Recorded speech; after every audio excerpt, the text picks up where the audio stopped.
ओम नमो भगवते वासुदेवाय। भागवत पुराण नवम स्कंद 23वां अध्याय। अनुदुहु तुवसु और यदु के वंश का वर्णन। श्री सुखदेव जी कहते हैं, परीक्षित, ययाति नंदन अनु के 3 पुत्र हुए। शाभानर, चक्षु और परोक्ष। शभानर का कालनर, कालनर का सृंजय, सृंजय का जन्मेजय, जन्मेजय का महाशील, महाशील का पुत्र हुआ महामना। महामना के 2 पुत्र हुए, उशीनर एवं तितिक्षु। उशीनर के 4 पुत्र हुए, शिवी, वन, शमी और दक्ष। शिबी के 4 पुत्र हुए, वृषाधर्व, सुवीर, मद्र और कैकई। उशीनर के भाई तितिक्षु के रुषद्रथ, रुषद्रथ के हेम, हेम के सुतपा और सुतपा के बलि नामक पुत्र हुआ।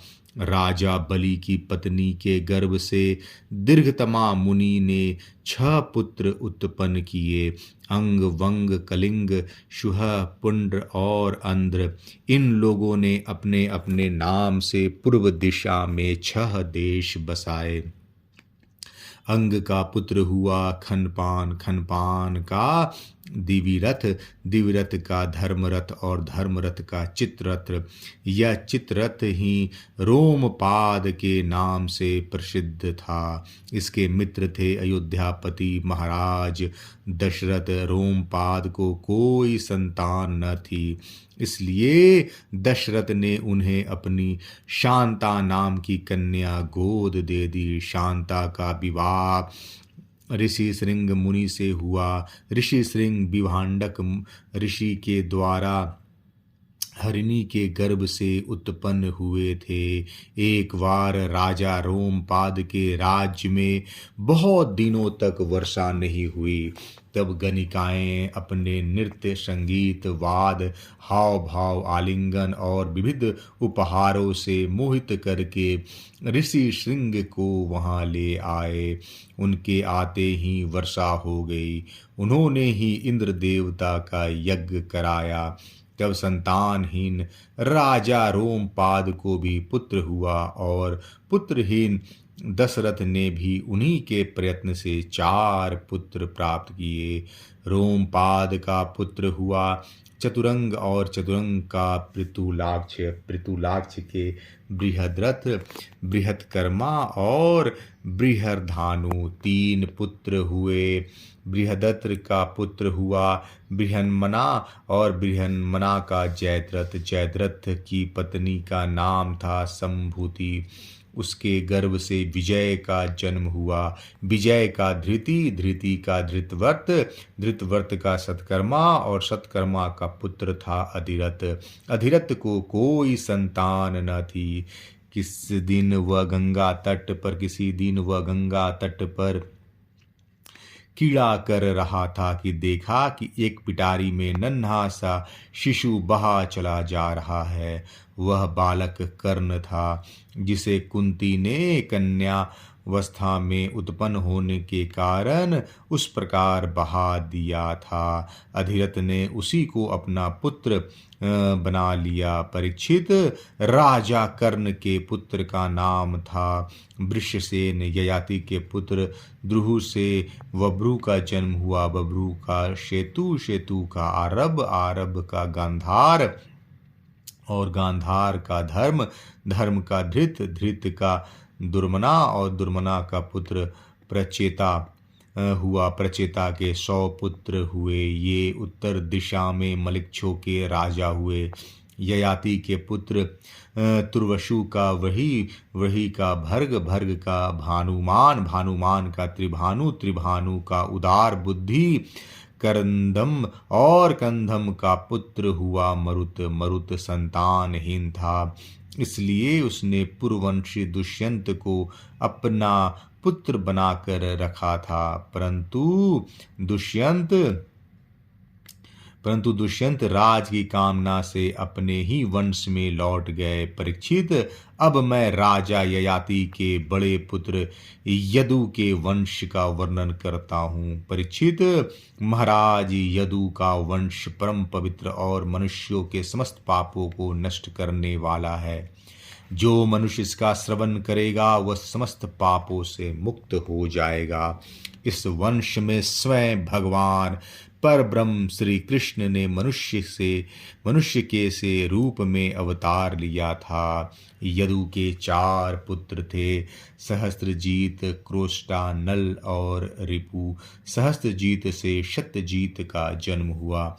सत्यजीत के 3 पुत्र थे, महा है, वेणु है और है का धर्म, धर्म का नेत्र, नेत्र का कुंती, कुंती का सोहंजी, सोहंजिका का महिष्मान और महिष्मान का पुत्र भद्रसेन हुआ। भद्रसेन के 2 पुत्र थे, दुर्मद और धनक।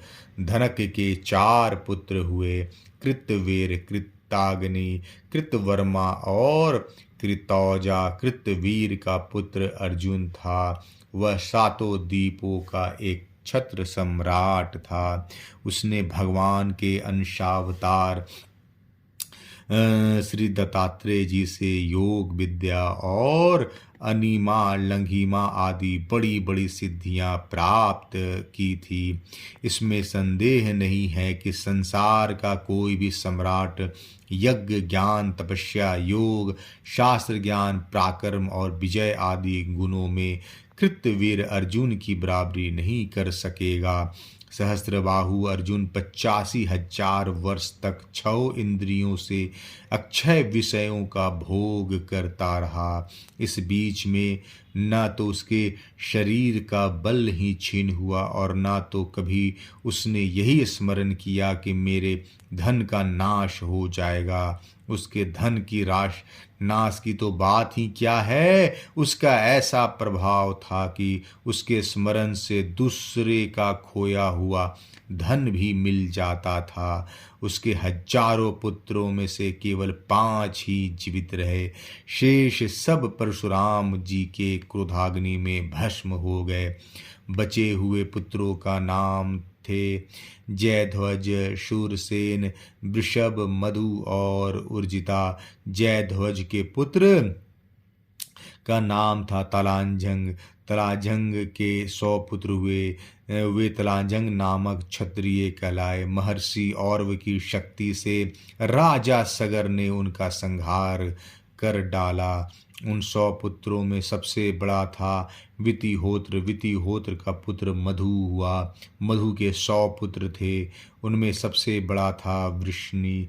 परीक्षित, इन्हीं मधु, वृष्णि और यदु के कारण यह वंश माधव, वार्ष्णेय और यादव के नाम से प्रसिद्ध हुआ। यदुनंदन ने क्रोष्टु के पुत्र का नाम था बृजवान। बृजवान का पुत्र श्वाही, श्वाही का ऋषेकु, ऋषेकु का चित्रत और चित्रत के पुत्र का नाम था शशबिंदु। वह परम योगी, महान भौर्गेश्वर संपन्न और अत्यंत पराक्रमी था। वह 14 रत्नों का स्वामी, चक्रवर्ती और युद्ध में अजय था। परम यशस्वी शशबिंदु के 10,000 पत्नियां थी। उनमें से एक एक के लाख लाख संतान हुई थी। इस प्रकार उनके 100 करोड़ 1 अरब संतानें उत्पन्न हुई। उनमें पृथुशर्वा आदि 6 पुत्र प्रधान थे। पृथुशर्वा के पुत्र का नाम था धर्म। धर्म का पुत्र उष्णा हुआ। उसने 100 अश्वमेघ यज्ञ किए। उष्णा का पुत्र हुआ रुचक। रुचक के 5 पुत्र हुए। उनके नाम सुनो: पुरजित, रुक्म, रुक्मेशु, पृथु और जयामग।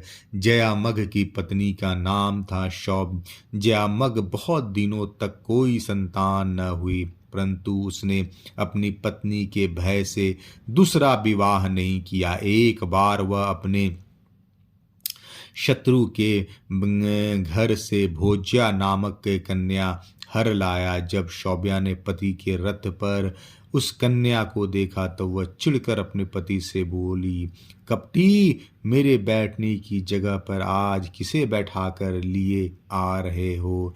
जामग ने कहा, यह तो तुम्हारी पुत्र बधू है।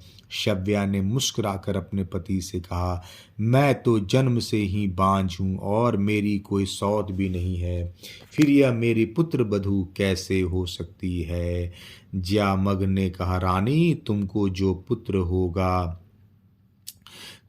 पुत्र होगा उसकी यह पत्नी बनेगी। राजा जयमग के इस वचन का विश्वदेव और पितरों ने अनुमोदन किया। फिर क्या था, समय पर शौब्या के गर्भ रहा। उसने बड़ा ही सुंदर बालक उत्पन्न किया, उसका नाम हुआ विदर्भ। उसी से शौब्या की साध्वी पुत्र बधू भोज्या से विवाह किया। 23वां अध्याय समाप्त। जय श्री कृष्णा।